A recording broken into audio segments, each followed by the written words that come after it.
কি সুন্দর। আর প্রথম এই বড় পেঁপেটা পেকে গেছে প্রায়, এরপরে পাখিতে খেয়ে নেবে, ওই জন্য এটা ঘরে তুলে রেখে দেবো।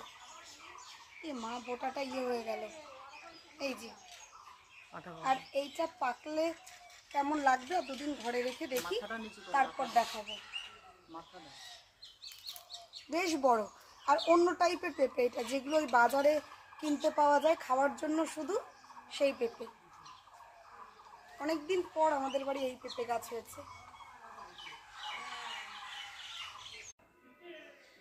এই যে সেই পেঁপেটা, যেটা আগের দিন গাছের থেকে পাড়া হয়েছিল, বেশ 5-6 দিন হয়ে গেছে, তারপরে এই রকম রং হয়েছে। এবার এইটাকে আজকে কাটবো, কাটার উপযুক্ত হয়ে গেছে। আজকে এটা কেটে আপনাদেরকে দেখাচ্ছি। কোন দিক থেকে কাটবো কি মা?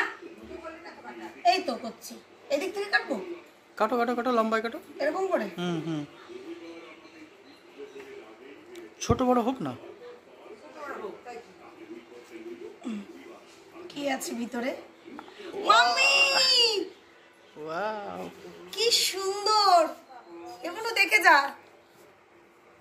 এক গাদা বীজ হয়েছে, বীজগুলো যত্ন করে রাখতে হবে। সবাই বীজ চাচ্ছে।